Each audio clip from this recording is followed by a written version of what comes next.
Hey, what's up guys, and welcome to the New World Interactive weekly live stream.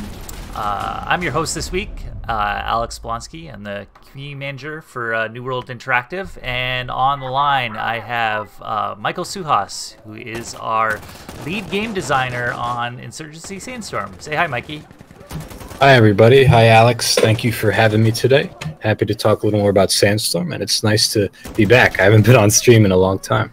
Yeah, it's been a while since I know we've been on a stream together, and yeah, a lot of exciting stuff has happened in the last couple weeks. I guess the biggest of which is that we have changed the date for release for Insurgency Sandstorm to December. Do you want to hit on that a little bit, Mikey? Yeah, sure. First, to start and explain why we delayed. Originally, we were planning on releasing on September 18th, but we decided to delay until December, and the reason for that is because we really felt it was important to make sure the game was ready. The game was not really what we fully wanted it to be for a September release, and we felt there was a lot we could still improve upon. This is namely in regards to performance, but also in regards to even some stuff with our characters and just bug fixing and like overall polish and a lot of different stuff like that. This was a really tough decision, as you could imagine, but we ultimately realized, like, all right, if we really want to have this game do well, we really need to make sure it runs okay, doesn't have a lot of bugs, and looks good, and there's other things too that we're looking into, but those are the main things, I think. So we understand this, this doesn't make anybody happy, right?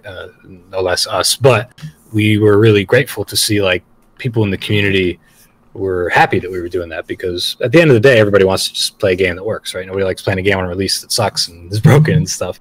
So that was nice to see, and it was good to see people understood that.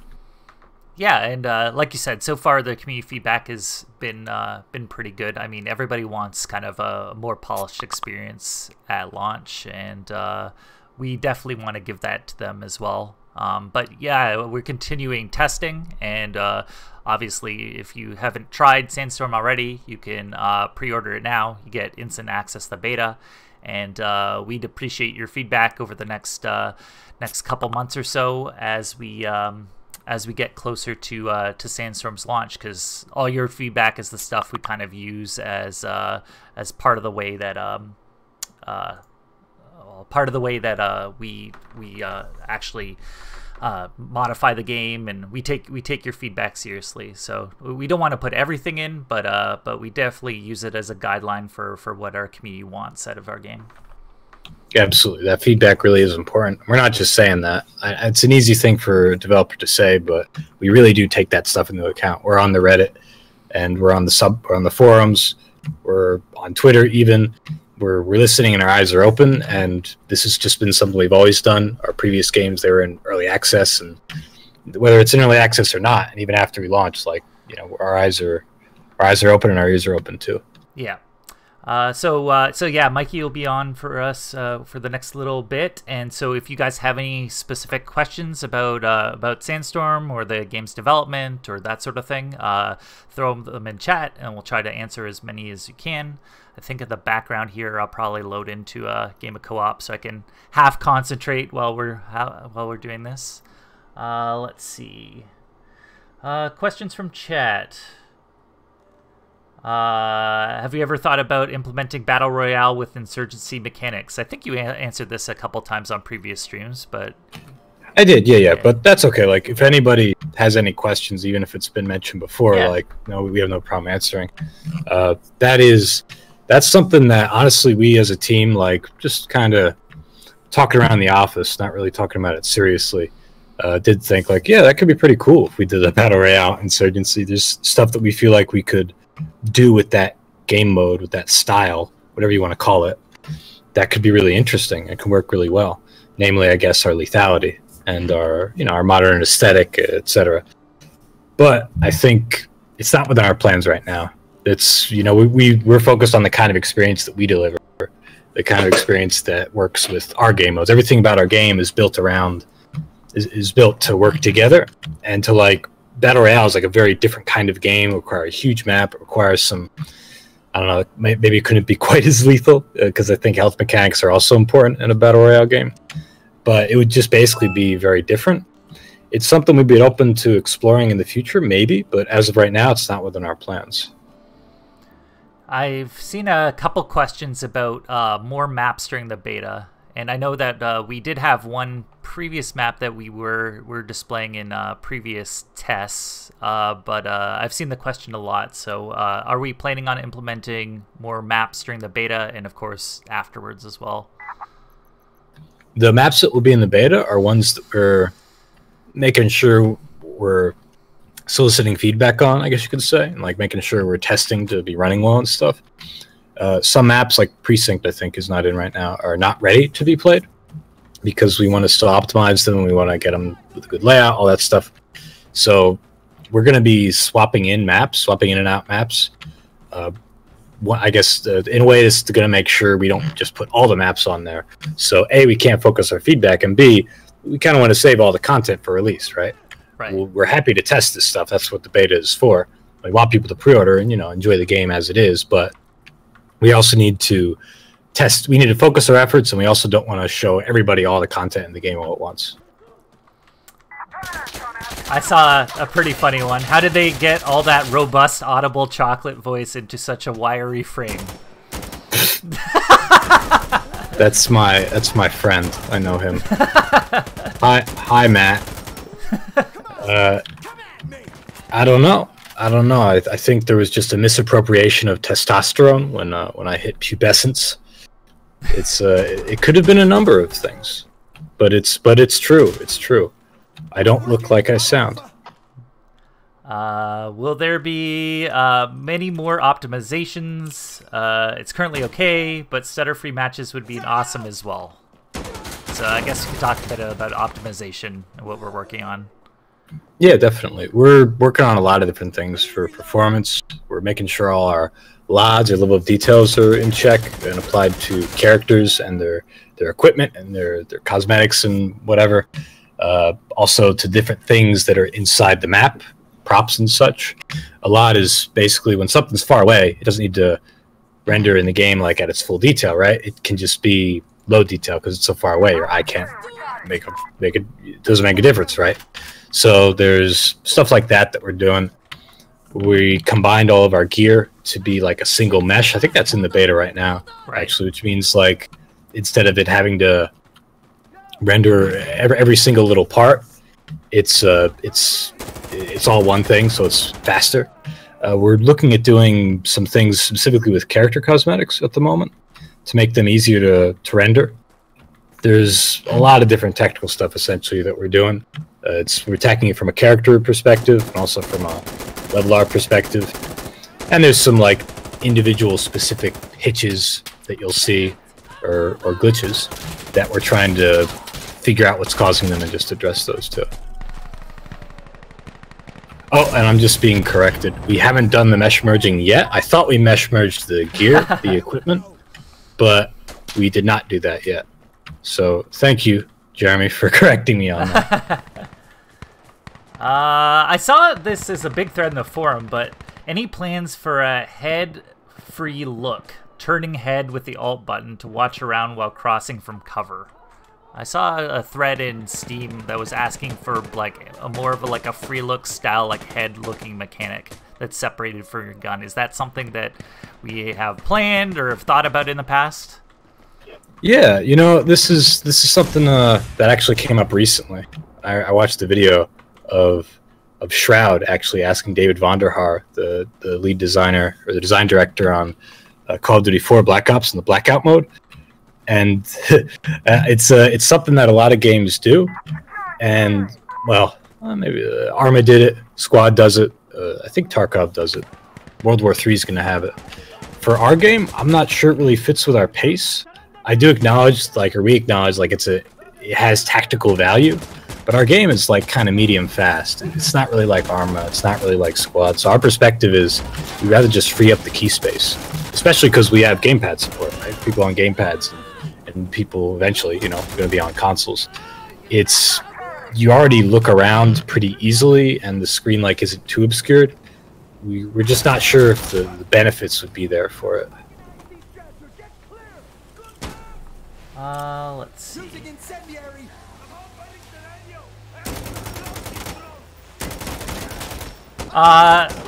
So some questions if we're also going to have like more options in terms of visuals beyond the new ones that we put in there, so more options on anti-aliasing and that sort of thing. I believe we're still exploring some other new things. Yeah, I can't really speak to that more. I'd have to look into that. We did just add a bunch, but more we could do. If people have suggestions as to like what specific settings they'd like to add, feel free to let us know on the forums. I think we might be doing more anti-aliasing options, but I can't confirm that for sure. Can you still hear me, Alex? Yeah, I can hear you. Sorry, Okay, I'm just cool. looking through more questions. No. Yeah. Please play and don't die and all that stuff too.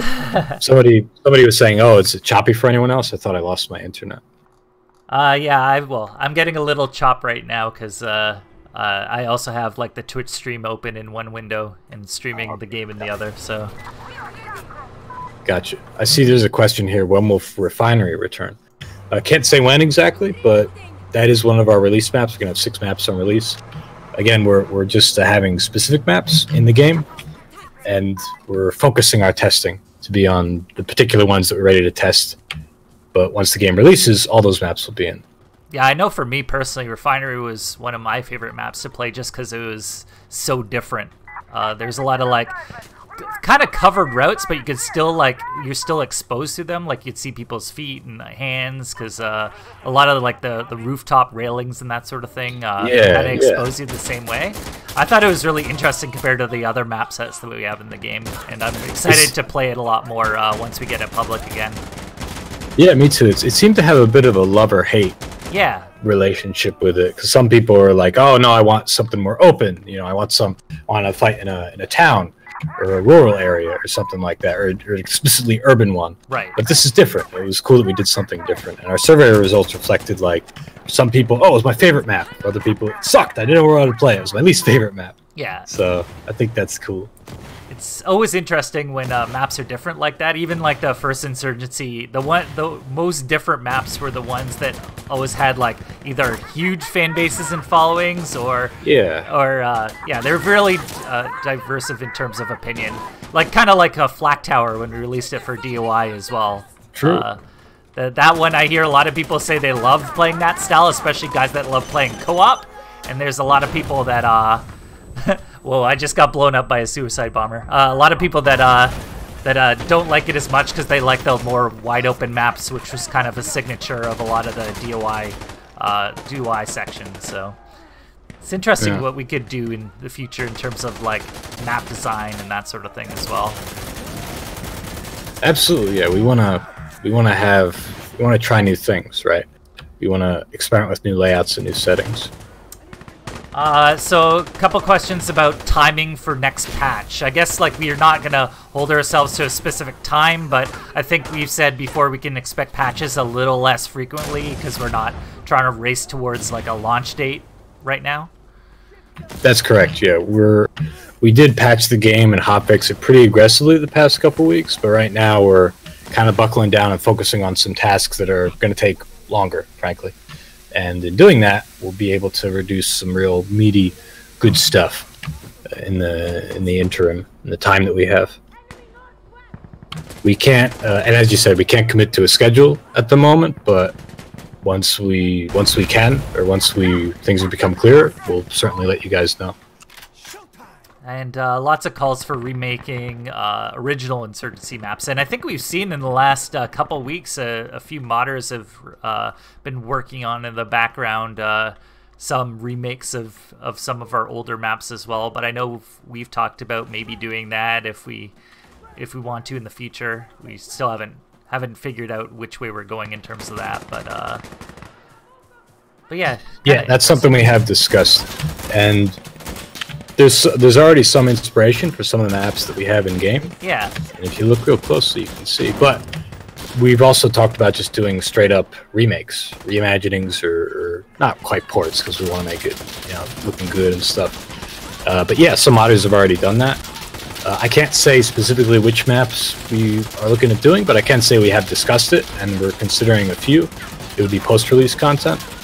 Also, I guess, at the same time, though, like, we want to do new maps, too, right? Like, we want to do new stuff. It's a new game. Yeah. So, it's like a balance, but yes, the answer is we've been considering doing a few remakes. Yeah, I mean, I don't think you could remake exactly like step for step, like foot by foot every map, because we have added other features of the game that are different, like vehicles are a big one, right? So if we keep like the enclosed streets like we have in some of the older maps, you couldn't drive down half the streets that are in the old maps, right? I think that you have to widen it up, at least from my side of it. No, it's true. It's true. We'd have to account for that. Let's see. Are you going to focus first on optimization or content? I think right now optimization is one of our main goals, but we do want to flesh out the game a little bit more as well. Yeah, right now it's not just one thing. It would be a little misleading to say it's one thing. But I can say yes, performance / optimization is very important, and we are focused on that. But we're also focused, you know, on fixing bugs and doing general polish, improving our characters and our maps in regards to visuals and stuff. So it's a combination of things, but yes, I can definitely say, don't worry, like, performance is super important to us right now. Let's see. Modding tools. What are we planning for modding tools, and when will they be available? Modding tools will be available post-release. Our plan right now is to first do custom maps. So, like, we'll do Steam Workshop support, and you'll be able to put up custom maps on the workshop. Beyond that, we're still exploring our options, but there's cool stuff like sound replacements, maybe even UI replacements, possibly character or weapon replacements, so that's tricky with the cosmetic system. Total conversion stuff, where you can make a total conversion mod, exposing certain game rules and Unreal so you can tweak all these different things. You know, modding stuff, all that kind of thing. But the goal is for that post-release, and the first thing will be workshop integration, and then maps is our plan. I see there's a lot of love for Cernix in the chat, from at least one person. And yeah, dude, I fucking loved Cernix. Cernix was badass. Cernix was a co-op server where there was just all these custom weapons, custom characters, custom maps, fighting way too many bots. It was just ludicrous. And it was a lot of fun. It was a very different experience, but it was great. And that's all what modding is about, right? And in the same vein, somebody was asking about like doing mapping contests for Sandstorm like we've done for our other games in the past. I think that'd be sweet. Yeah, you know, we can't speak to the specifics of our post-release plans yet. We're really focused on release now. But yeah, like we did it for, as you said, our games in the past. Like, it was super cool, and we love involving our community in these things. It'll be awesome that we're now gonna, you know, it's a whole new engine now, right? So it's a whole new community, but also our old community is coming across the board. So it's a lot of cool options, I guess you could say. We might wait a little while to let people get familiar with the engine and stuff, but yeah, we'll consider that for sure. Yeah, I mean, some of our best maps from our other games came out of those contests, so I can't see it being something that we ignore this time around. But yeah, in terms of timing, who knows? Let's see. They're talking about like adding milsim type feature where you can view the map from overhead. Yeah, Zeus. Yeah. No, I'm familiar with that. That's from Arma 3. Yeah. Zeus. I think the way Zeus worked, it was kind of like one player was the dungeon master. I can only think of a Dungeons and Dragons analogy for this. Yeah, it is a lot like that. Yeah.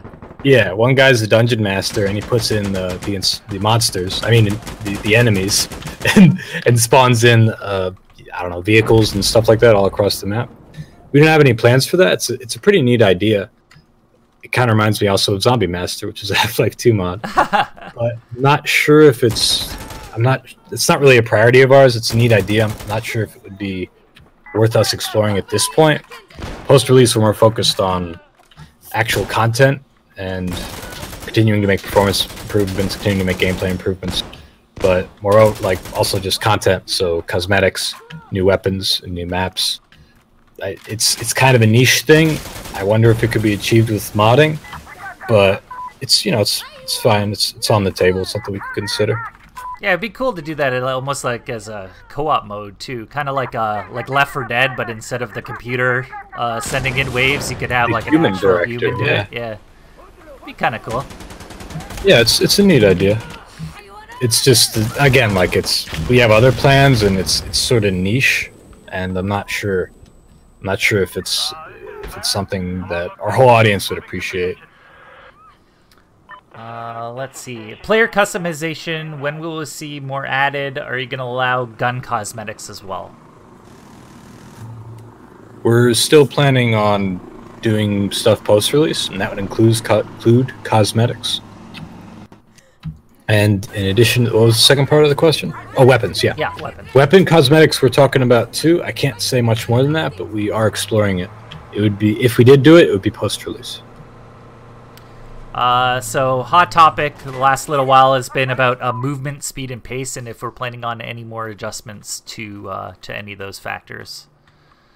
Yes, we're still making adjustments to the movement speed, making sure it feels good.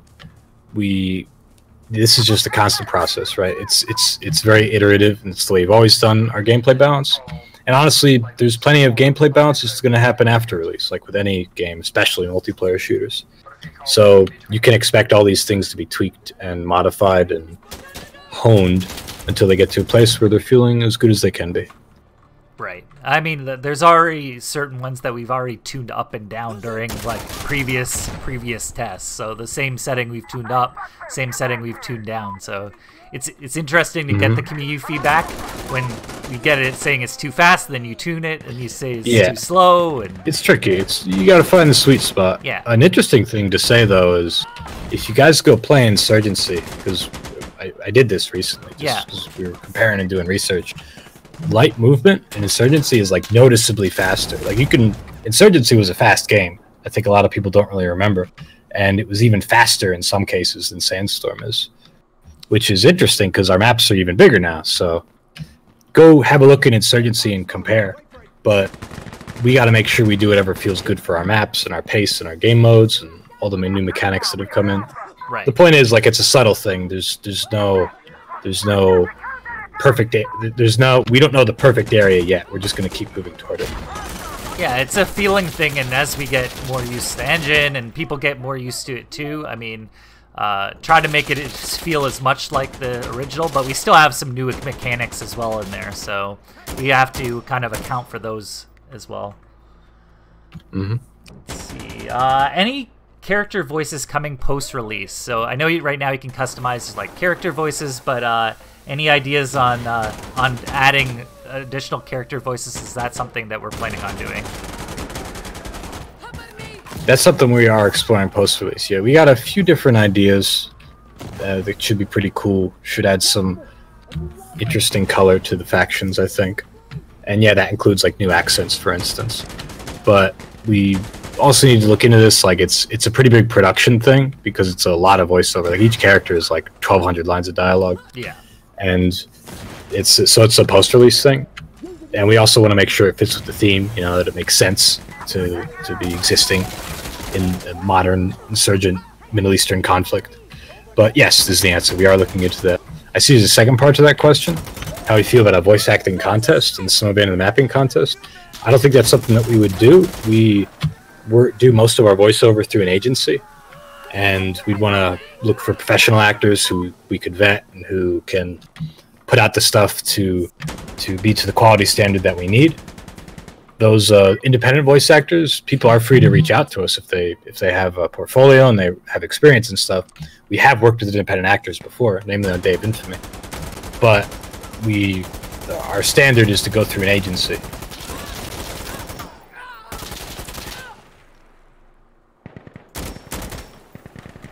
Yeah, and like you said, like I think that if you were to do something like a contest, that's a lot of lines for us to go back and review after the fact as well. I mean, for every one of those submissions, and we're asking a lot out of the community as well. So, I don't know. It would be an interesting idea, but I don't know how realistic that would be. And of course, your preference is always to work with up and coming voice actors like yourself, right? Yeah, I think it's about it's about finding the talent, and now that we've grown as a studio, we can ensure that we find the talent. That being said, like obviously all the voice actors we've worked with so far have been great, but we found most of them through agencies. Right. And it's a lot. You can sort of guarantee some quality when you do that. But again, like we're open to working with independent voice actors on Sandstorm. As long as people have the experience and they can do the job and their equipment is up to snuff, then it's all good. I saw a question, is the rate at which you gain currency in the game final? I know that we've already made some changes to the rate that you do gain currency into the cost of some of the items as well as removing the items, but I guess I can kind of answer where we are still changing those values over time. So depending on the rate at which we see people earning them, are they earning it too fast, too easy to buy stuff, is it too hard to buy stuff, we're going to continue to adjust those over time. Is that about right, Amayaki? It is, yeah. We recently made some changes. We reduced the cost of things. And again, like this has the same net effect, right? If you increase the rate that you get stuff, you can just decrease the cost of the items. We decreased the cost of, I think it was the rare and very rare tiers. Yeah. Because they seemed a little steep. We're going to continue making adjustments. We'll figure out something that feels good. You know, keep in mind, like we want people to value these things. We want people to be wearing certain things to be kind of rare and people to kind of earn them. So that is kind of a factor here. That's one aspect to this. But we also don't want people to be frustrated or annoyed. We don't want people to be like, oh, I'm grinding for this stuff. Keep in mind, though, this is all cosmetic, right? You're not earning gameplay items. None of this stuff will affect how well you do at the game. Unless, like, you get a specific camo that works in this one specific location, sure. But you could buy those camos for pretty cheap anyway. Right. And that's just a niche thing. I should say, though, that on this topic, something we're trying to be pretty clear about is we are considering, post-release, allowing people to buy these appearance credits that we sell, or these appearance credits that you earn in the game. We would sell them for real money. We are just still discussing this, but it's something that we are taking seriously. It would be a really great opportunity for us to have players be able to invest in the game a little bit to support us as a studio and to have a shortcut if they didn't feel like grinding for these things. Again, it's purely cosmetic. It's not going to affect your gameplay. It's not a new gun. It's not more tanks or something. Right. Like in World of Tanks, I think you could pay, but don't quote me on that. I'm not sure. It's not gameplay related, but it is something that people can do if they feel like we're worth it and they want to support us and they want to be wearing something cool. Yeah, and I know that there's been questions before about like resetting progress from the beta as well. That's something that we're planning on doing, and for people that have been testing, a lot of them are a little bit worried about their progress getting reset and what we can do for them. Right. That's oh, I missed my push to talk button. Can you hear me? Yeah, I can hear you. Okay. That is something that we are discussing. We don't have any announcements yet. I can say that it is pretty likely that we are going to do a reset of ranks. Everybody's going to start at 0. We're talking about if we really want to go full out on it with everything, including all the cosmetics and all the appearance credits. It makes sense to do that because this is a beta and we've been adding and removing stuff, etc., etc. But again, we're still making adjustments. We can't say for sure what we're going to do there. We're still going to figure that out, and then we'll let you guys know. Let's see. Oh yeah, questions about re-adding AP ammo to the game. I know we've discussed it a few times before. But that's okay. I'm ready. This is something that people have asked before. Yeah. And it's something that I'm glad people are asking about because I want to be really clear about our motivations with it. I don't want people to think that we just stripped some content all willy-nilly. It's not really a content thing, it's a game balance thing. And we took the decision pretty seriously. Like the designers, we all talked a lot about this. We talked to the team, not just the designers, to make sure we felt good about this. Here's our rationale with AP rounds. We don't like just including AP rounds in the game, period, because it was kind of like a no-brainer choice. Why wouldn't you want to make your round just penetrate anything to more certainly kill a person that you're shooting at? It was 3 supply and Insurgency, and think it was 3 supply. I think Hollow was 4, then it was 2. But yeah, and it just kind of became like a no-brainer choice. It kind of reminds me of like Call of Duty 4's stopping power, where you could just take it as your perk 2 and you do more damage.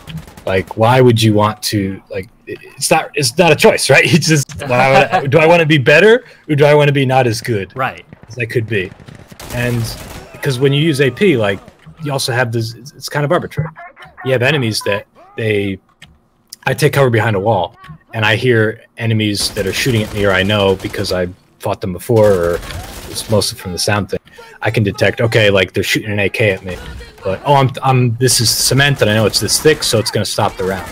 If we have AP in the game, I'm hiding behind that wall saying, I hope I just am lucky and nobody got AP. I can't make any tactical choices here. It's just an arbitrary choice. I just have to hope the other person didn't choose to bring the AP. Also, there's an opportunity cost when you get something, you get any upgrade in the game, in the supply system. If somebody gets AP, they're not making more interesting choices with their supply. They're not getting smoke grenades to help their team.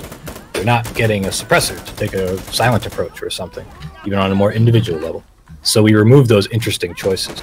Also vehicles, like taking cover behind a vehicle with AP, like it's just gonna tear right through.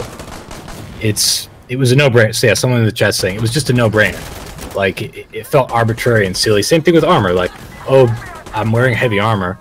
I hope nobody has AP, so my purchase was worth it. The meta in Insurgency can feel kind of silly. Like, yeah, I get it. One-hit kills feel good. Lethality feels good. We want to keep our lethality, and we are keeping that lethality. People who are not from our community come and play the game. They're like, holy shit, it's so lethal. And there's other people in our community who really like the AP mechanic, and they're like, oh, it should be one-hit kill always. But it's not necessarily a satisfying experience in the broader sense. So I understand this is abstract, but we always want to be sure that we explain these kinds of things, and we hope that you guys can understand. Also keep in mind, like, there is AP in the game. It's just for specific weapons where we want that advantage. And on top of that, we always have modding, right? Right. Yeah, I mean, it'd be interesting to see what that mechanic would be like if it came back. But right now, like, I know the original Insurgency, like, it was the meta, and everybody was playing to that meta, and it got a little boring, like taking the same literally loadout every single time. Like the competitive pros, they're literally only like going down to about 3 different guns that they end up using in any given fight from both sides, and have no armor and AP rounds, so they can penetrate walls, so they can fire. So it's like fucking paintball, right? Yeah. Like it's okay, but it's not really the gameplay we're trying to drive. Now, the person who brought this up raises another good point. Oh, now the meta is just get armor because there's no reason not to get armor. Now, what we're trying to do is make sure armor has good consequences, namely in terms of mobility, in terms of your stamina, and your sprint speed, I guess, which is mobility. But also, again, like there's the supply cost. We got to make sure the supply cost is good enough where it really is a drawback. So if you have suggestions on how we can improve this armor, then please feel free to post, but just be aware, like, we are still talking about this. We are still balancing the armor and the movement and stuff to make sure the meta doesn't become the no-brainer choice of the armor, right? Yeah, otherwise it just becomes kind of the new AP, but the new AP is armor, so... Exactly, and again, like, we totally don't want that meta. It's a totally valid point. And, but I mean, that's not... the ballistics. That's not something we actually get to figure out until we test with the public, too, right? Like, we can test internally and see, like, how something feels, but it's with a small group, typically. When we get thousands of people playing at any given time, well, you get a lot more feedback and get a lot more people's impressions on it. So we appreciate everybody like telling us their opinions on the subject, but and we'll continue to bounce around your guys' opinions. But yeah, I mean, I don't think AP is coming back anytime soon. Right, it's something that we are committed to, at least for release. We do feel pretty good about this system. And yes, of course, we're going to make sure that every option is not just a no-brainer. Yeah. But that's the way our supply system works. And please keep letting us know. You know, post on the forums, let us know what you think. We're always going to be making gameplay balances throughout the life of the game, leading up to release and after release. Yeah, as a consequence, I've actually seen a lot more weapons being used during like the Sandstorm beta than I have ever inside of a regular push match or that sort of thing. So a lot more different loadouts, which is kind of cool to see. Get people trying something different every time they play. Exactly. We want to make those people having those choices. So yeah, let's move on from that. I'm glad that we had the opportunity to talk about it. Again, if you have opinions on that, please feel free to post on the forums. Let us know. And as always, as with anything, we'll consider it and we'll keep tweaking it so the game feels good and tactical and meaningful choices are always made. Let's see. Are you looking at changing or rebalancing game modes now? I feel like Firefight is too harsh if you die early, Push doesn't seem to last long, and Summit is okay. Well, Summit is a map, but... Well, yeah, Summit's a map. I guess he means Push on Summit feels okay. Yeah. This is kind of like a layout thing, I think. We're still adjusting all our layouts for Push, Firefight, Skirmish, even Checkpoint, in terms of like objective placement and stuff. So we're going to keep doing that leading up to release. I would not say it's the modes that we're really changing, because the core of the modes feels pretty good. We feel pretty good about that, but it is a layout question. Like, oh, the spawn is too far back here for this team, so let's move it up. And oh, you could use an alleyway over here at a flanking route. That'll make this feel better. But we're not going to go and be like, okay, and Push now. There's no more waves. That would be a little too radical change. We feel pretty good about the core game modes we have. Jay says, apologies, I meant to say Skirmish. Oh, that's okay. Summit, Skirmish.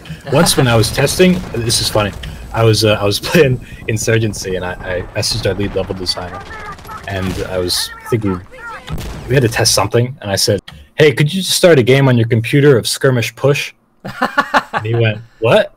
And I said, sorry, that doesn't make any sense, does it? Let's see. Have you ever thought about changing the wave system, such as having 5 seconds to be able to spawn into that wave? That way, if you die right after the wave is deployed, you can still spawn.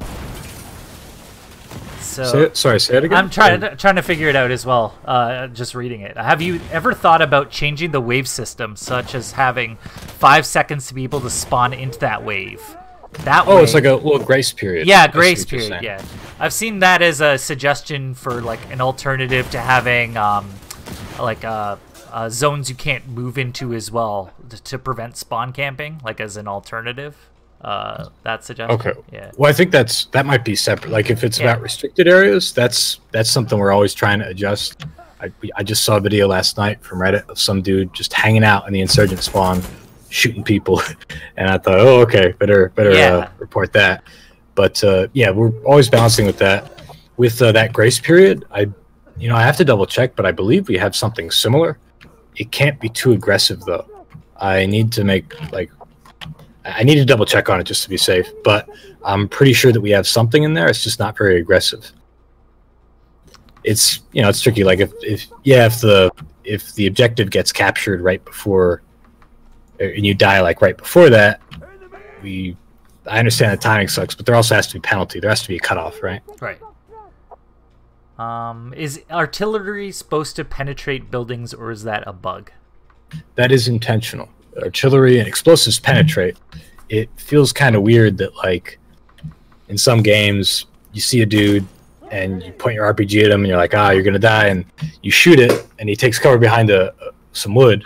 So you're like, oh, and you shoot the wood, and it's like 1 inch thick of wooden paneling, and it just stops your rocket-propelled grenade. So we do have explosive penetration. It is reduced. It's it's not going to do the full damage, but it is something that exists. We're still tweaking it to make sure it feels good. If you feel like there's any instances where it feels unfair or weird, please let us know. We're also we're looking into this. We're just discussing it, but we have to be careful about it.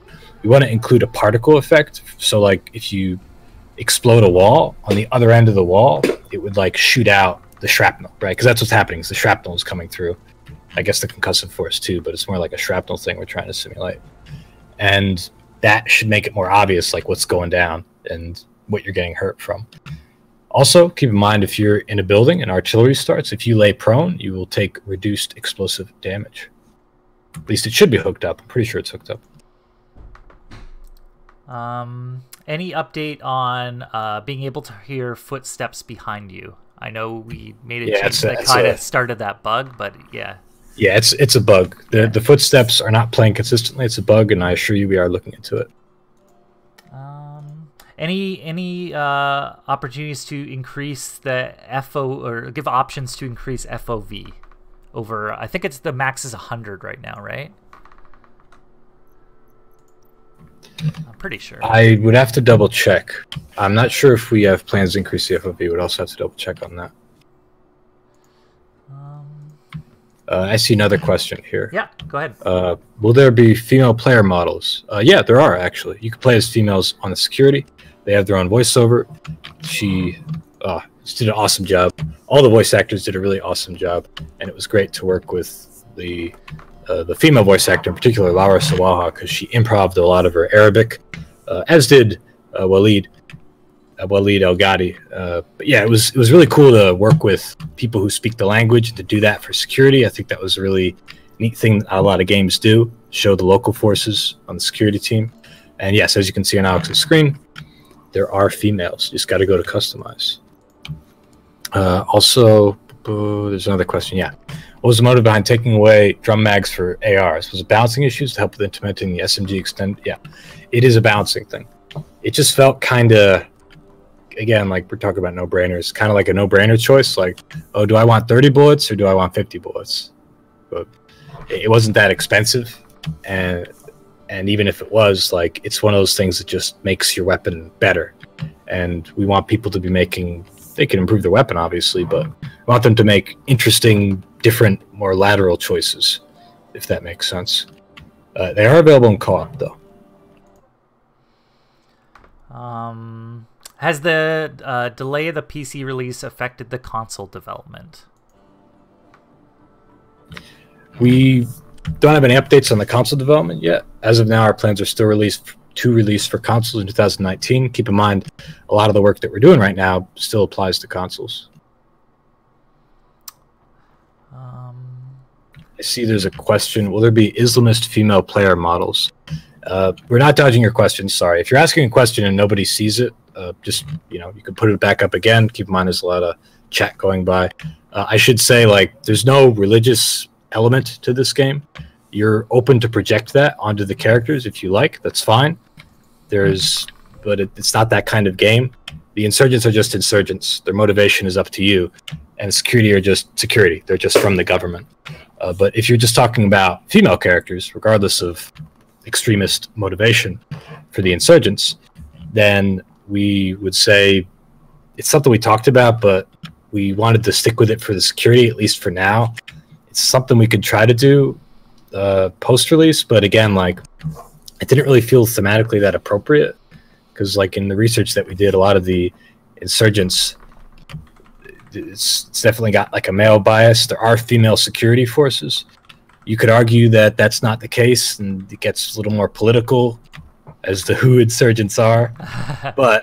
And we acknowledge that, but this is a fictional game, and we felt like thematically for what we were trying to do, it's more appropriate for these female characters to be using, government equipment and fighting with the government.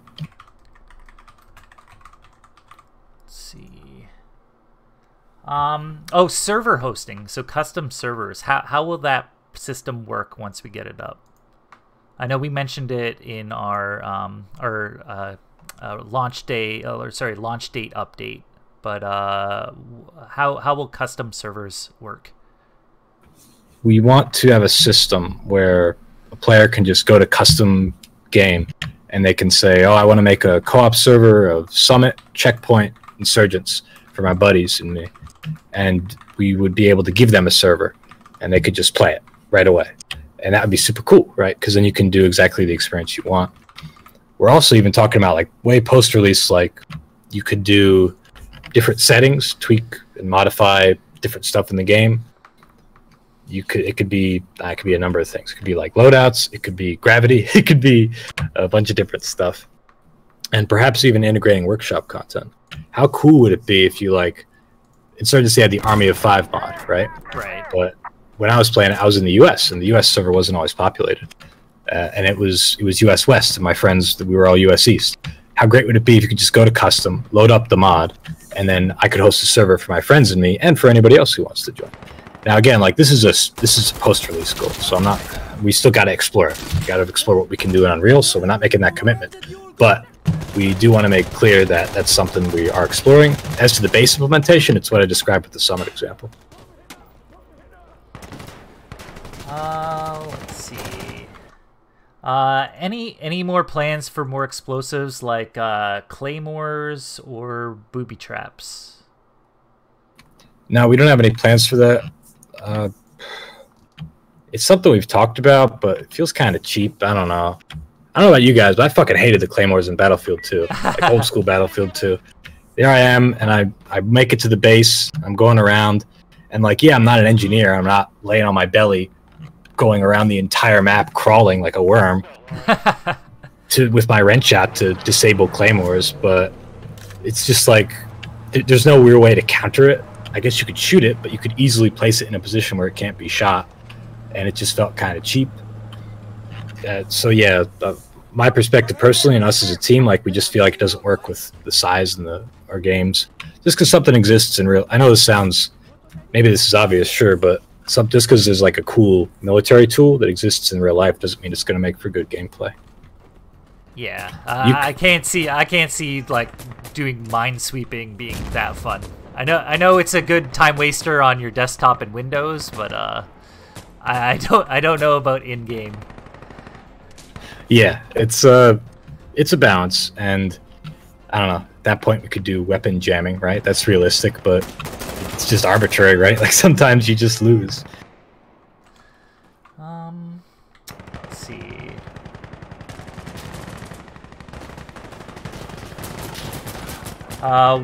Why is mouse smoothing enabled by default and doesn't have a toggle in game? It should be. There's no. I thought there was an ability to do that. We'll have to look into that. There's no way to turn off mouse smoothing. Is that really true? I don't think I've seen the option. I can check right now, actually. Let's double check. Controls. Acceleration. No mouse smoothing option. I know some people were turning it off or on outside of game. Okay, well, I'll look into that. I'll make a note of that. What's your favorite weapon to use in Sandstorm right now, Mikey? I'll have to think about that. I think I like the Mark 18 best. I just think it looks really cool. And I'm like an AR-15. Like, as far as guns go, I just really like the aesthetics of the AR-15 platform. So that's cool to me. I think that, I don't know, the M16 is also just good. It's like a cheap, nice standby, you know what I mean? Right. And that was my favorite in Insurgency, so I feel kind of obligated to say that. But I'll go with the Mark 18. It is really fun when you can do like single shot, like the Mark 16 with single shot. I love it. Oh, you mean the 18 or the 17? Sorry, the 17. Yeah. Cool. Yeah, yeah. In single shot, it's cool. I mean, it's a short barrel and all. Like, it's more. I use it more in like a full auto capacity, right, up close. But I think the main reason for me is because I'm just a special operations dork. Like, I just like anything that looks tactical, as this. Other questions about adding like a brightness option to the game. I've seen that one on the forums as well. Brightness, I believe we're still going to add that, but I'll look into that too. You got to be careful with it, right? Because like, right, you don't want dark areas, especially if we add night maps post-release, which is something we're discussing. We don't want to, have people be able to game it. But I'll look into that. Question, will mods be relatively similar to OG Insurgency in terms of being available through Steam? So I guess Steam Workshop support, right? Sorry, could you repeat that? I guess he's asking whether we're going to have like mods available in the Steam Workshop once we get mod support in there. Mods for the Steam... Yeah, well, like, with the Steam Workshop would come mod support. Definitely, yeah. Otherwise, there's no point in having a Steam Workshop. If you're asking what's going to come, first it's maps is our plan, and then other stuff, like game rule modifications, sound replacements, all that kind of stuff. I also, on that topic, there's something that might have not been clear about my answer about custom games.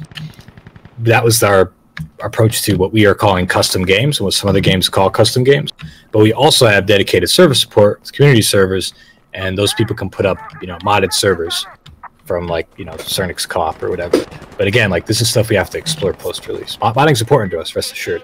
We're going to be exploring that stuff. We want people to make cool-ass mods and cool-ass maps and be able to host servers on them.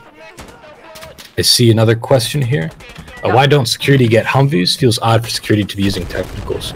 Keep in mind, our game is just like Insurgency Modern Infantry Combat was like early Iraq War inspired / other insurgent conflicts in the early 2000s. And Insurgency was like 2007 era Iraqi, but also Somalian and Afghani, like that kind of conflict. It was kind of ambiguous, but we were going along the timeline, you could say. With Sandstorm, it's a modern insurgency game, and that's like 2014 onward, and the conflicts that we see going around in the world now.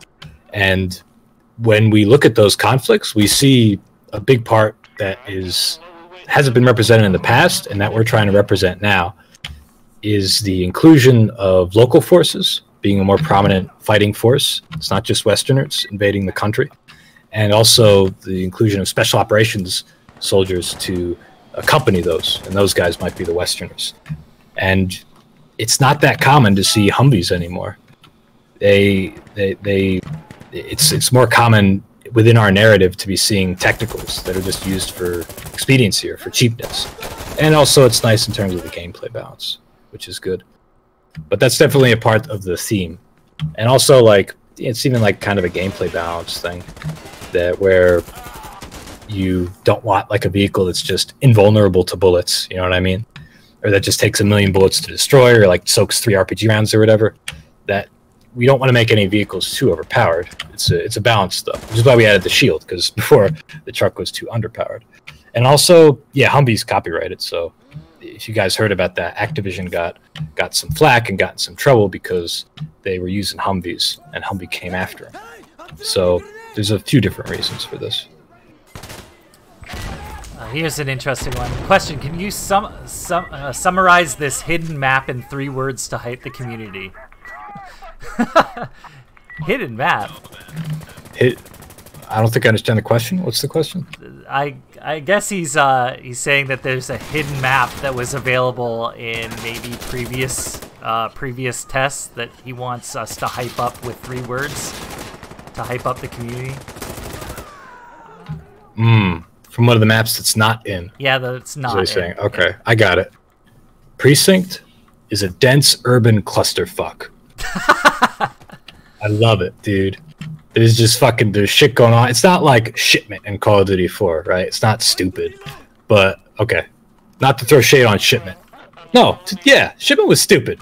It's fair to say Shipment was stupid. It was like the size of a quarter, and there were like 32 people playing on Shipment. That was ridiculous. It was fucking silly. I'm not saying it's a bad map, but it was stupid. Like, it was just outrageous. But this, like, Precinct, no, like, don't worry. Like, it's our map design. You're gonna see unconventional, asymmetric stuff. It's not just 3-lane. You're gonna see it work for all our different modes, and it's way more urban. It's super cool. And yeah, I don't want to say more than that, but it is a pretty intense one, and it's cool, and it's urban combat, dude, which is pretty intense, I guess you could say. Any idea when the matchmaking issues for competitive will be fixed? Assuming late into the beta, so more close to the release, right? That's what the entire question was. Basically, when are we gonna have a fix for the competitive queue? The fix for the competitive queue? Right now, we do have a lot of people who aren't queuing in for competitive, and that's because competitive's still a work in progress. Yeah. There's nothing technically wrong. I'm not sure what's meant by fix, but this is something that we're trying to improve, like the competitive experience in general. I mean, the game's not even out yet, so I don't think we can expect all the matchmaking to be working all the time. People do still play in competitive during the peak hours. But yeah, we acknowledge, like, it is pretty low, especially compared to co-op and versus, and we're going to be doing everything we can to improve that leading up to release and even post-release. Let's see. Yeah, there's still some people talking about the aesthetics of the game, and as far as the inspiration. Keep in mind, like, this is a fictional game. This is a fictional conflict. It's inspired by ones that are going on right now around the world, which again involve not really conventional forces, but Western special operations and, or I don't know, foreign special operations, maybe not so foreign special operations, and local forces. And that's why you're seeing the conflict. We didn't really want to restrict ourselves to a single country because, you know, parts that are kind of sensitive, but also because we wanted to be able to have a lot of different environments. So that's why we decided to make these choices. Also, it's not been done before, you know, as far as the depicting the local forces, and I think that's pretty cool. I try to mention that at every opportunity because people keep asking, like, oh, why? People keep asking, like, oh, why is there no Humvee? You know, why are these weird weapons here? Why do some of the security forces have Arab accents? So we're trying something different as far as our aesthetic goes. Yeah, I guess the actual bug you was referencing for the competitive queue is right now people are getting queued into comp automatically, and they're not actually joining the game, so there's a lot of like 9 out of 10s and that sort of thing, so the game doesn't actually start. I think. I see. So yeah, we'll note it and take a look at it. Lots of questions about drum mags coming back. Or well, this person's asking about for the or an RP. Oh yeah, I see the question. Yeah. Drum mags are in co-op. They're not in versus because we felt like they're kind of an overpowered no-brainer. We don't want people to be spending their supply on just being able to spit out more rounds. So yeah, we feel pretty good about that decision for versus. It's just as it was in Insurgency. Like we didn't give drum mags to. I mean, yes, there were drum mags, but it was like for the Galil who was playing support or whatever. And now, yeah, we don't want it to be for everybody. Before it was like for the rifleman, for the observer, like everybody got them, and it just felt kind of too much. Right. The RPK, we don't have any plans for that now, but post-release we're going to add new weapons. We do want to add some new machine guns. I think that would be nice. Again, we're just exploring this. We definitely want to flesh out all the weapons, but we'll see. Better low detail scopes, asks Elemento. Yes, that's something we are looking into. Can't say specifically, but we're looking into it. Slavomir asks, why does the Galil model sometime show up? There's no Galil in the game. That's just like it's basically used for technical reasons as like the base weapon, I believe, is the best way to explain it. It's not something that's going to be in the game. Maybe post-release, I don't know, but people were posting about it on Reddit, like, "Oh my God, there is going to be a Galil! Look, when it breaks, you can see a Galil." But it's just a temp weapon. Question about the texture streaming pool option inside of the game and what it actually does in terms of your computer. I think a lot of people that had looked at like lowering their texture streaming pool are having less stuttering when they try it. Yeah, I can't explain it very well because I'm not a programmer, but essentially it's gonna reduce. I think the way it works is it reduces the texture memory of textures, which makes them easier to render and to show in the game.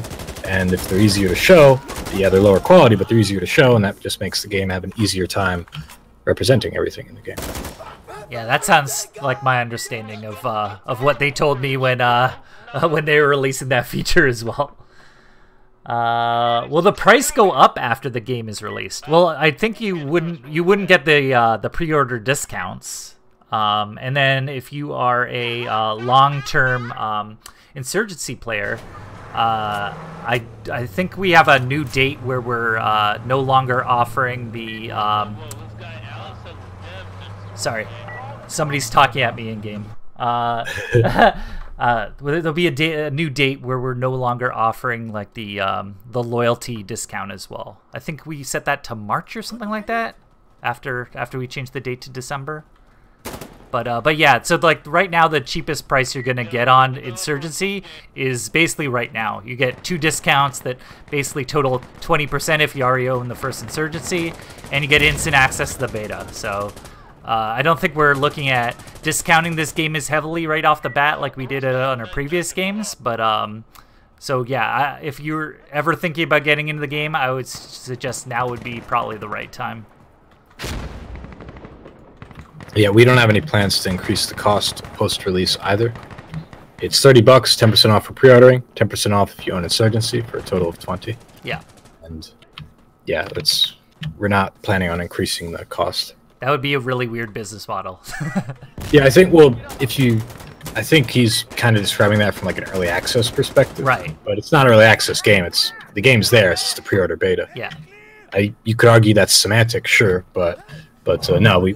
The answer is we don't have any time or we have any plans to increase. Elemento says better low detail scopes. Yes, as I mentioned before, we are still working on that.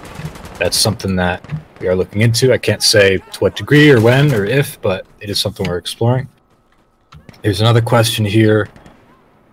Hello, just got in. Don't know if... Oh, yeah. Wait, it keeps fucking scrolling. Hold on. Paul asked. Gonna get there. Yeah. Will there be more diverse variety for the classes? Be a co-op PvP, not the same. Overlapping guns, certain classes, class-specific weapons. Yeah, we're still adding new weapons. I don't see us adding new classes. I don't see us creating any roles that need to be filled. But we do want to balance the weapons a little bit. We might even take weapons away from certain classes and replace them with ones that fit that class more appropriately. That's something that we've discussed, because post-release we're looking at some weapons that like, oh, this would be good for the X. And then if we do that, we could take this away because it overlaps. But at the same time, I don't know, some overlap is okay. It's okay to have some overlap where it makes sense if an advisor and a marksman might have access to the same weapon. But yeah, it depends. It's something that we'll see by the class. We'll see for the balance as well. Alpha IQ asks, when will the new maps be added to the beta? We cannot say at this time, and when we do add them, we're probably going to swap out another, one or two to compensate, but we can't say when that's going to happen. What improvements will Unreal Engine 420 bring to the game? I have to say 420, right? It's not, 4.20 is... 4.2 sounds way worse, yeah. It sounds less dank, is the way I would describe it. 420 will bring a bunch of different improvements. It's mostly technical and like workflow stuff that helps with our technical artists or whoever, or any technical person really, in implementing stuff and getting things ready. It may also help us with performance a bit, but we're still in the process of doing that, and we can't say specifically what benefits we have yet, unfortunately. But overall, workflow is nicer, and hopefully some optimization, but of course we're still doing other stuff for that too. Oh, a lot of questions here. Yeah. The 3x A2 scope for the M16 A2 is my favorite scope of the game. Cool. Is there any chance other guns might get 3x scopes too? Oh yeah, we could explore that. We could talk about that. It is a cool, unique feature of that weapon to have it give a 3x when the others don't. We could think about doing that for other weapons post-release, new upgrades. Looking here. Oh, you're welcome, Paul, for answering the question. Hope you enjoy playing, and yes, please help others in co-op. We like our community. We like that you all help each other, and we notice we really want to cultivate that kind of good environment. Playing first-person shooters online can get pretty shitty, as you know, because there's the anonymity there. But every time you do a nice thing, other people notice that. And just by the inherent kind of hardcore nature of our game, I think we get players who take things a little more seriously.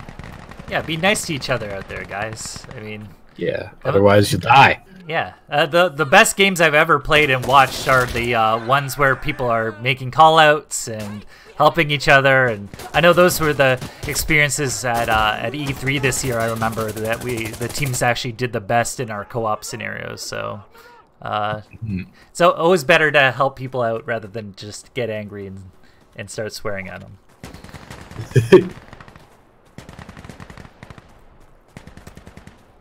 But anyway, that's enough huggy bullshit, right? Yeah. We're talking about shooters and killing people. Yeah. Fucking blowing people away. Freed says, game's awesome, guys. Just a lot of stutter when there are too many people. Yeah. We're still working on performance. We're still working on optimization. I assure you, this is a big focus of ours at the moment. Yeah, and it just doesn't come from like one part of the development team either. It's literally everybody working on their individual assets for the game and trying to polish it up. Every map, every model, and making sure it all works and functions correctly. So.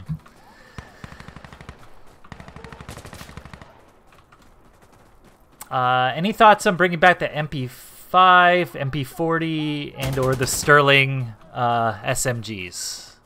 We haven't announced any post-release weapons, and we don't have any announcements at this time. I can't be more specific, sorry. But all weapons in the world are on the table, as long as they kind of fit, at least a little bit in the theme. Our weapon modeler and animation guys won't get to take the next year off, I don't think, so... Yeah, don't worry, there's a lot of stuff we can do weapon-wise, and you know, we have the framework for it, right? Yeah. It's definitely one of the things we're looking at for post-release content. Everybody likes new guns. We did it for Insurgency and Day of Infamy. It could be really cool.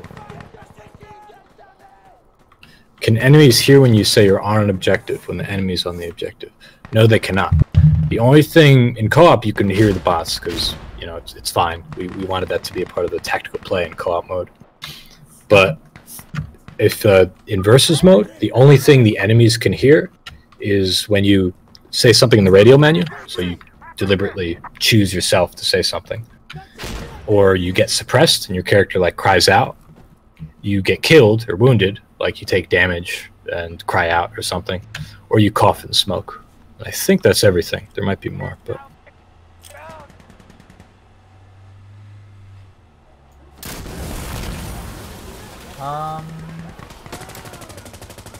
has there been any consideration to lowering the sprint speed for players wearing heavy armor? Yes, we have talked about that specifically, but also, you know, we're still balancing weight and stuff in general, you know, to make sure there's enough penalty depending on whatever your weight is. It's not related to heavy armor specifically. We're talking about like weight here, and heavy armor is heavy, so it would be, that's how the system would work though. It would be cumulative weight. But yeah, we talked about that. We're still balancing. We're still trying to figure things out to see what the best direction is to go with it. We have to make sure our movement feels good leading up to release, but even post-release, things might change. So if you have feedback, please post and let us know. Start the discussion on the forums, on Reddit, wherever. And I saw if I purchase Sandstorm via Steam right now, am I able to play the beta until release, or there's specific dates? No, you're able to play. You own the game now and forever. Get instant access to the beta, and the beta runs all the way up till the launch. So you basically get to play for as long as you want if you purchase now. Another question, any word or discussion on a tagging mechanic where you slow down when hit? Yes, that's something that I think it was implemented, but then it got bugged. So we have to fix what was wrong with that. Yeah, that's intended, and that should that'll make a nice difference. Now when you get shot, you won't just zip away. You'll actually slow down because you're in incredible pain. Yeah, TTK measure as well. So we have to see how that balances out once it goes back in. Exactly. Yeah, it's not just a realism thing. It's also mostly a gameplay thing. Everything is mostly a gameplay thing. Yeah. In the future, will we get more than 100 credits for each level, or at least at higher levels get more than 100? As of now, we're feeling okay about our credit gain and our level gain. We're still open to making tweaks and stuff as we need, but again, keep in mind, like, all these things are just cosmetic, right? We don't want everybody to just easily unlock everything. We do want to create some value for those things. And also, something we're being pretty clear about, as I was mentioning before, these cosmetic credits, just keep in mind, like, you will be able to have, one of the things we're exploring doing is allowing people to have a shortcut where they can spend real-life money to get these credits. This is a way that you can support us. It's a way that you can ensure that the updates keep coming and that new titles are made by us here at New World Interactive. And it's also a way that you can just, you know, improve your character's aesthetic if you want. And it's totally optional, and you're not going to kill any slower because of it. Let's see. Can you disable friendly fire in the warm-up phase? I guess we could. Yeah, is the warm-up phase? It's like pre-round. I know. Oh, in comp. Okay, in comp. Sorry. Yeah. We have game start. We have round start. Sorry, I got confused. Yeah. I guess we could look into that, but why disable it? I guess my question would be, what does that add? Like, you're saying turn it off so you can kill your friends. I guess right now it's automatically turned on when you load into a game of comp, so people just like shred each other. Obviously it doesn't count for scores, but you can't really fire at walls because your team is killing you. Got you. Okay, sorry. I misunderstood. I for some reason my brain read that as enable friendly fire. So yeah, no, it's something we could look into. Yeah. Any talk on adding additional fire support options? I know voiceover work is required. It might be a limiting factor. Yeah, it's true. That is a limiting factor. But no, honestly, as far as the options that we want, we feel like we have everything. We're still balancing the fire support to get where it is, but generally speaking, we're happy with the fire support we've chosen, at least for release. Yeah, and I think that we might be ending this stream decently soon, so make sure you get you guys' last questions in here. Yes, please. Any adjustments on the Warthog call strike? It's useful at cutting through buildings, but I feel it's too slow of a streak, and by the time you call it in, it takes too long to arrive. We could adjust the timing, but I assume he's referring to the autocannon strafe. It's super powerful, and I don't know. I feel like it's okay where it is now because when positioned correctly, you can really just decimate an objective. We don't want to speed up the fire support too much to the point where it's so fast. It just feels too fast paced. It feels like you're throwing a big long grenade that explodes. You know what I mean? Right. But we could speed it up a little bit potentially. It's something we could look into. However, with the autocannon strafe specifically, I think we feel good about it as of now, but we'll see. In the future, we have fully fleshed out after action report like Insurgency 2 that tells us rounds fired, enemies suppressed, objectives captured, etc. We wanted to focus more this time around on our what we call the taglines at the end, where you see, oh, this person did this and this person earned this. We wanted to kind of highlight those players, and then in the post-match summary, you see, you know, the nitty-gritty stuff, which is all the stuff that you did. That was our philosophy going with this. When will the game release on console? We're planning sometime next year. We don't have a specific release date to share yet, but as soon as we do, we'll let you guys know.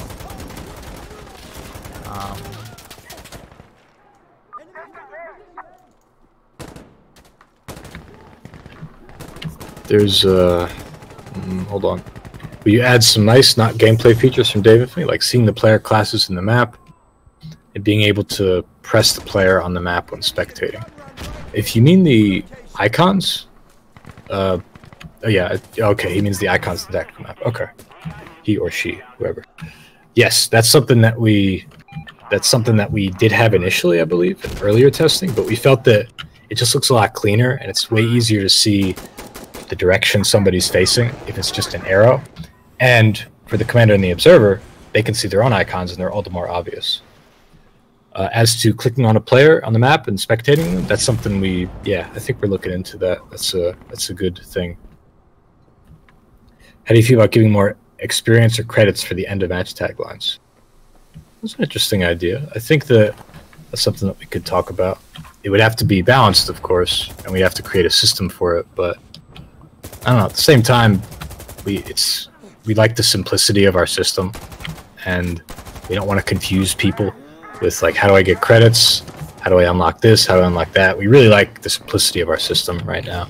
You play the game, every time you level up, you unlock something random, and you get these points, these credits.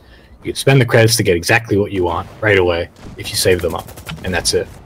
We could do, like, special rewards, you know, and, like, I guess that's true, but again, like, we like the simplicity and the straightforwardness of the current system, and we don't want really. This could be a problem. Like, we don't want people playing the game and grinding X to get a tagline and get more credits. Right. We want people to just play and level up, and it's up to us to make sure that the way you level up, the way you get the most points, is to play objectives, is to cooperate with your team, and not just to go farming kills or getting like novelty taglines and stuff.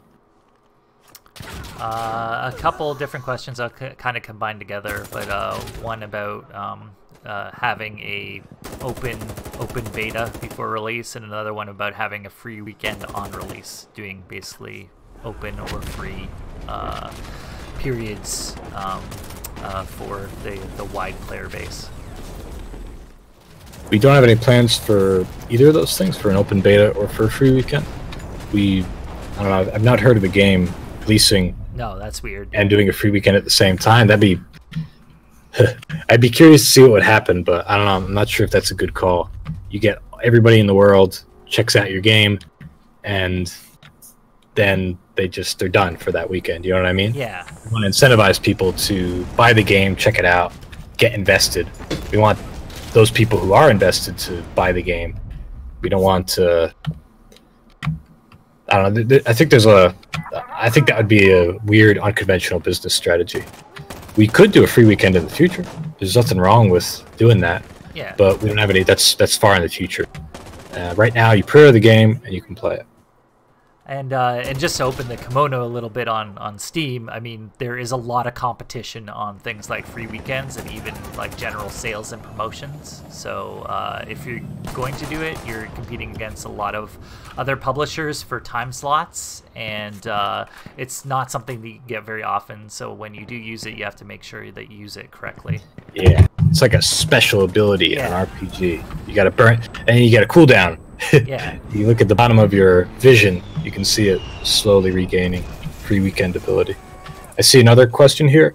Are you planning to incentivize competitive play with additional rewards, either more credits or special cosmetics? Yes, that's something we are discussing doing. We're like, oh, you're in this rank, so you get this many credits at the end of a season, perhaps. Season play is something we're also discussing. No announcements there, no commitments, but it's stuff that we're talking about. And then a question we get a lot, are you guys interested in adding a single life game mode? Not necessarily ambush.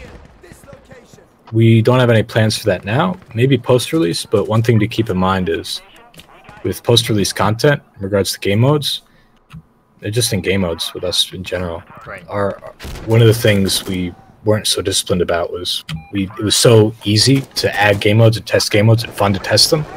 We ended up kind of adding some game modes to our games, Insurgency and Day of Infamy, which didn't feel so fun, which didn't feel as fleshed out or as satisfying or as strong as the other modes did. And as a result, we kind of split our player base. Some modes we added, and we just got rid of them because people weren't playing them enough. And like on the one hand, that's cool. You can be very iterative, open to experimentation. Maybe we could have an experimental part of the UI, like where you can matchmake into experimental game mode that we're just trying out to see how people like. But honestly, like, it's more important to us to just deliver some strong experiences and to not split the players by co-op versus or all these different modes or region. Like, all these things are going to filter, and we just have to be realistic and make sure people can find games and have fun while they're in those games. And yeah, I know people make jokes. Someone says muffled "bring back ambush" chant in the distance. Yeah, there's definitely a very vocal community for ambush. We acknowledge that, and it's something we're considering for post-release. But at the same time, like, we looked at the stats, we looked at the numbers, and we saw a lot of people play push, skirmish, and firefight, and we feel like they are fun. And they played it because it was fun. Ambush was very cool, but it was also pretty niche, and we just have to be realistic about splitting our player base. The numbers just weren't there for ambush, and we on our team and our community felt stronger about these other modes. But yeah, also modding. People can mod whatever they want. Yep. I saw an interesting one I guess I can answer here. If there's a competitive mode, is there going to be a competition? So internally we don't have like a specific tournament or that sort of thing planned, but I've been talking to a lot of our community leagues and that sort of thing, like the DGL and the guys that run the Insurgency gym and some of the other guys as well. And as soon as we get custom servers up, they're going to start doing competitive. So they have a lot of stuff playing in the background, and yeah, as soon as we get to that point, I'm sure we'll see a lot of those springing up, and we'll start having those guys on and showing off competition stuff and hosting them. You can watch our Twitter feed for promotions on that. But yeah, we're expecting a lot of people to get around competitive, especially as the competitive game mode becomes a place where high-level competition takes place. As for other stuff, like I guess when you talk about like big competitions, like tournaments, physical locations and stuff, we're still looking into that stuff too. We honestly, like, we have to make sure our competitive systems are sound and people are enjoying playing it and people can find games and stuff before we look into any of that other stuff. That's an important aspect. So that's what kind of comes first. But yes, as Alex says, like, we can always point people to our community leagues, which have existed for quite a long time, and you can always find competitive games there. Yeah, and some of those guys are really good. I mean, a lot of them have like migrated back and forth to other competitive games as well. I know one of the guys that was one of our best competitive players, he's now on Cloud9 for PUBG, and yeah, it's kind of crazy, the back and forth. I've talked to a lot of those guys as well, and they want to kind of come back to the competitive community once everything's up and running.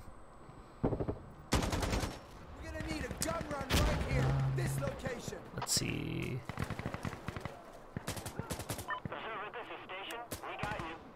So I guess we'll take a couple more questions here. Any plans to add to the supply point system where you increase the amount by doing well in matches, like in previous entries? So I guess getting more points for getting more kills or objectives inside of an individual game. It's kind of tricky, like, we did talk about that, and our philosophy was when you introduce mechanics like that in a game, especially when it's within like one round or one match, you just kind of have this situation where like the rich get richer, and the people who are killing the most people and playing better just get better. And we wanted it to be kind of balanced, where it's like, okay, here's what you get, work with your team, and use what you have, and you're always going to have the same thing every time. We didn't really want a strategic layer where it's like, oh, the winners are going to be able to have more flexibility than the losers. You know what I mean? Because that's kind of what happens. In some games, this kind of works okay. Like, it depends on what you're doing, but we wanted to reinforce the teamwork aspect of this, and the idea that you are always trying to build a class for the situation, and it's not like your class is ever going to change or get more flexible because your team or other people on your team, sorry, you or other people on your team were doing better, and then you just drive the enemies further into the ground. Easy question here. When is the next beta? I'm thinking, I'm asking because I'm thinking of buying early. Beta is running right now, their pre-order beta. So as soon as you purchase the game, you get instant access to the beta, which will last up to launch in December, and then you just get to play all the way through after that. So oh yeah, come join us, come play right away. It's right on Steam. And here's a fun question. What's your favorite type of beer, Mikey? Oh, I don't really drink. I really don't drink. So it's hard for me to say. When I studied in Germany, I drank some wheat beers, I guess. And I like those. I mean, it's a boring answer, right? There's summery beers, yeah. They're very agreeable, so I feel dumb for even saying it, because again, they're for palates like mine of people who don't drink. Right. Yeah, I guess I like that one. What about you? I tend to be like an IPA guy. For me, like, hops are like spice for me, where I like spicy food as well. It's not something that's for everybody, like hoppy beer, but I find it's a different like level of flavor that gets added on top. You can definitely overdo it like you can with spice, but I tend to like the hoppy IPA style beer. Yeah, that's what it was like for me. It's very strong for me. Yeah. So it was the same thing. But that's good. I like fun questions. Ask us fun questions. It's the end of the stream. We could chill out a bit. Just lean back in our chairs. Alabaster Slim is inviting me to go drink with him. We've already gone drinking a little bit around my house in Hamilton, but yeah, we should go to Toronto sometime. You Canadians and your cities. And you're up there in the north. There's another question here. Hold on. TurtleWax85. Launch is on my birthday. I feel special. Yeah, that was for you. We were like, what should our new launch date be? And someone was like, well, hey, man, TurtleWax85 turns whatever. He didn't know the age, but he said it's his birthday on December 12th. What do you guys think about that? We were like, yeah, let's do something nice for TurtleWax85. It was, so happy birthday. we hope you enjoy.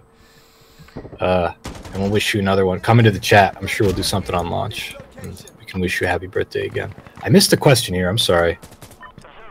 Maybe there's some others. Any final questions? Fun or gameplay related? Feel free to throw them in the chat. Mikey, have you considered voicing 4 or 5 characters in Sandstorm? I think that's a joke because in Insurgency I was literally everybody. Not figuratively everybody, because some people use the word literally now like that. I mean, I was, if you heard a voice in Insurgency, it was me. Except for like the background chatter by the vehicles and the props in the map, and like a couple voices in the tutorial.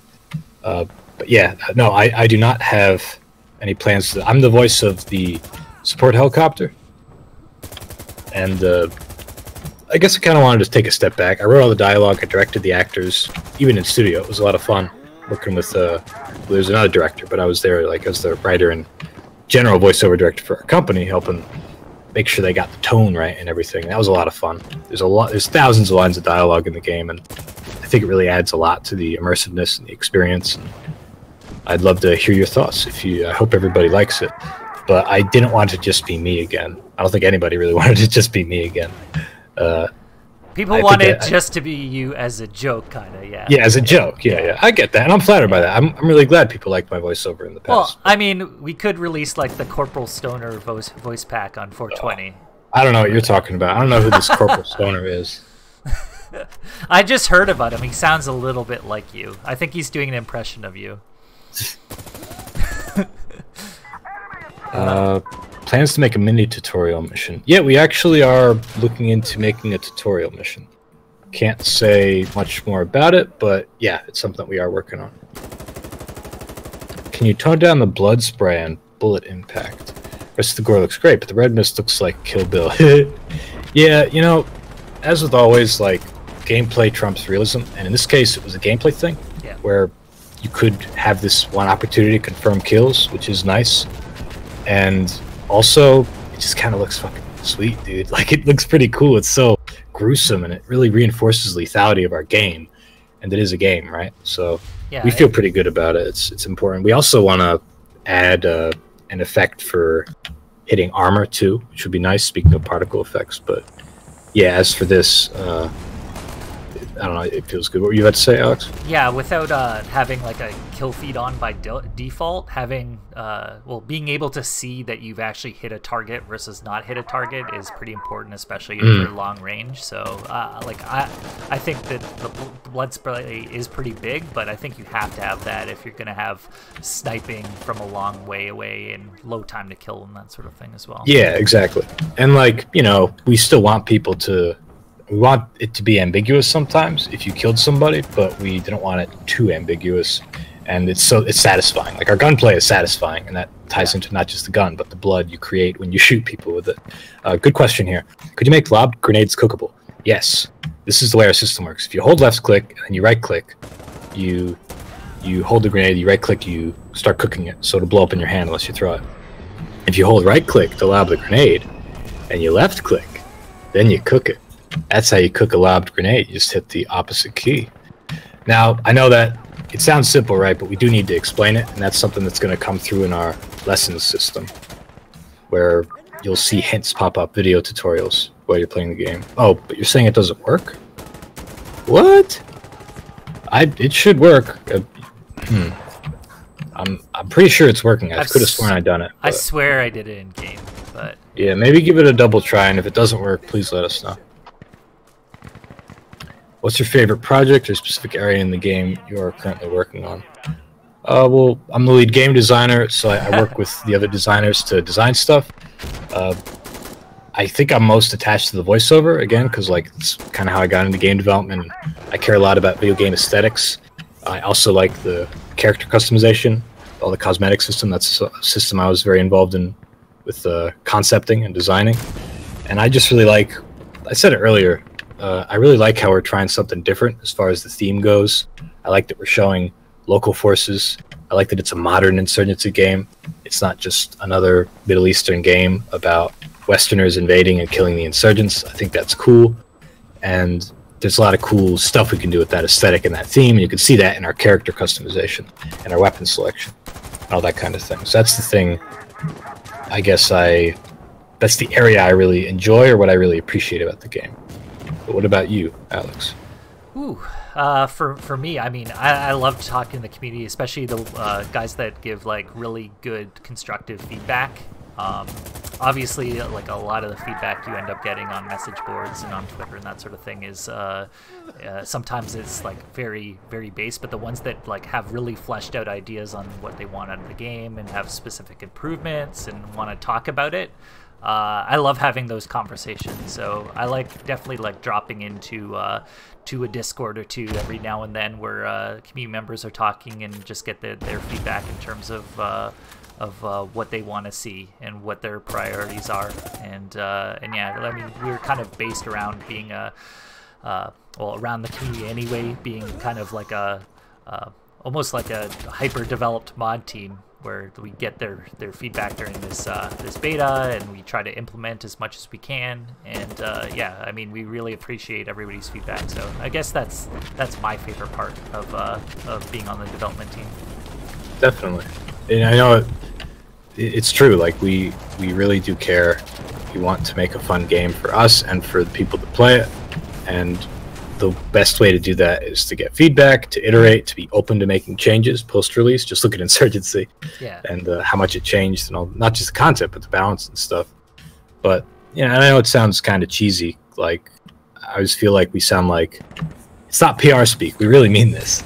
Like we're all gamers. It's crazy if you look on our internal Slack or whatever, when somebody posts anything about our game, like we're talking about it usually and reacting to it, and sometimes they're like even proposing fixes to certain issues that we see when we post them in there. So we're super aware, exactly. Yeah. Like it's a small team and we're pretty horizontal, and we can discuss everything. There's not a lot of red tape. You know, it's easy to, well, it's not easy, you know, obviously we got to discuss it, but we're able to be very iterative with our games. Right. And yeah, Alex, maybe you could throw a link to the forums. Sure. The official forums, I think. If you guys have feedback, or even if you just want to say thanks, you'll seriously fucking make our days. If you just say, hey, I really like the game. Here's what I like about it. Here's something that could be improved, and here's like a fun thing, an experience that I had. Any one of those things, you will really honestly make somebody's day if you say nice things, really, and it's motivating to us, and we really appreciate it. Yeah, I mean, it's really easy to find like bugs, and that's where we're kind of getting a lot of you guys to go do. But yeah, getting like positive feedback on things that you like or want more of, those are also just as valuable to us. And of course, the guys that are making specific maps or weapons or even like art styles or lighting passes, whatever you want to look at inside of the game. If you see it and you like it and want more of it, let us know. And also, like, make sure like we know we're doing right. It's not just about like feeling proud ourselves. It's like, okay, good. The movement feels good now. Okay, sweet. Right. Good. The ADS time. People are saying ADS feels good. Then I guess ADS feels good. So it's subtle. Like obviously we need to weigh everything with our own vision. You know, it's we do all this. We do all this. It's a balance, but and we got to make sure we're not listening to the vocal minority. But the way that games are made now and the way we really try to make games is iteratively and with feedback. So please let us know what you think. But yeah, I think oh, and wait, sorry, one other real quick thing. Yeah, go ahead. A couple more people said cooking lobbed grenades is not working, so I will look into that tomorrow. It's a little late here in Amsterdam though, so I need to take off after this. But yeah, thank you for bringing that to our attention. Definitely look into that. Yeah. Oh, we can wrap it up there anyway. I think we got through a ton of questions today. I did want to say as well, if you guys have ever thought about playing Day of Infamy, it's actually 66% off on the Steam store right now. So I think that's down to $5.09 or something like that. inside US inside the Steam store. So if you're a big Insurgency fan and you want to try kind of like the World War II style of gameplay, but kind of with like the Insurgency back end to it, definitely go check out Day of Infamy. And if you already have it, let your friends know if you want to go in and have a match this next weekend or something like that. If you want to play a hardcore Insurgency-inspired experience, yeah, it's like World War II Insurgency. Yeah. And it's cool because like you have all these different weapons that are like less flexible as far as the attachments and upgrades go, but then everybody's role is more defined, yep, which is super cool. Something you could always see in World War II shooters. You have cool mods. There's mods for Vietnam. There's mods for World War I. Yep. There's all kinds of other sillier mods or like more granular mods. A lot of really cool shit. So if you're a big fan of bolt actions, definitely check out Day of Infamy. There are many bolt actions. Yeah. Those were in the 40s. Yeah. They were. There's a lot of rounds to be cycled into the chamber of your weapon. But yeah, so definitely go check that out if you haven't already. I think that sale lasts until September 29th or September 30th, something like that. So so you got a little bit of time.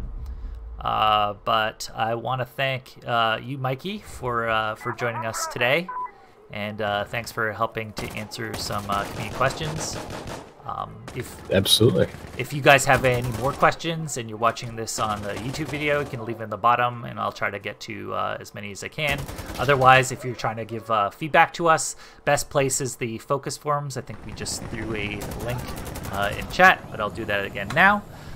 So yeah, drop any beta feedback in there. And if you've never tried Insurgency before, definitely go check out some videos and that sort of thing.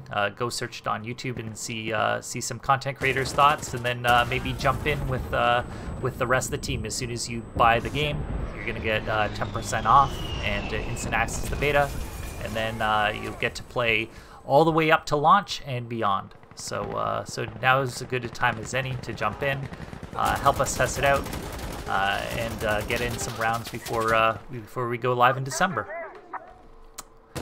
Thank you, Alex, for having me. Thank you, everybody, for your questions. Really appreciate that. If we missed your question, yeah, you can put it in the YouTube comments. We do other live streams as well. Yep. Just stay in touch on the forums and everything, and keep enjoying the game. There's more to come, I assure you. Yep. Lots of exciting stuff ahead. So so yeah, thanks for joining us this week, guys, and we'll see you guys next time. Cheers. Later.